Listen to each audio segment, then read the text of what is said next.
की बेहद कोशिशों के बावजूद PSL 3 की रौन के मध्यम होने का अंदेशा पैदा हो गया है। PCB के चेयरमैन नजम सेठी का कहना है कि इसकी वजह गैर मुल्की खिलाड़ी है।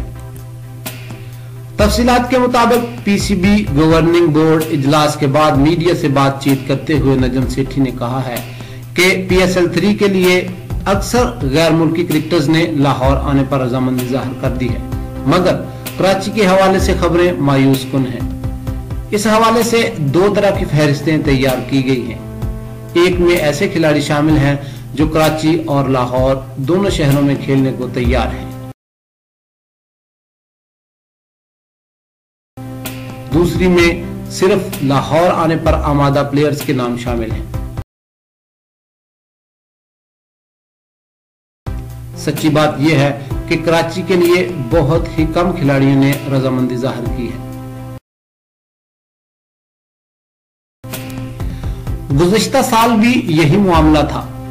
फर्क सिर्फ ये है कि पिछले साल फ्रेंचाइजीज भी तैयार नहीं थी, ताहम इस साल फ्रेंचाइजीज ने हामी भर ली है कि अगर कोई गैर मुल्की खिलाड़ी कराची में नहीं खेलता तो कोई बात नहीं, हम दूसरे खिलाड़ियों के साथ मैदान में उतरेंगे।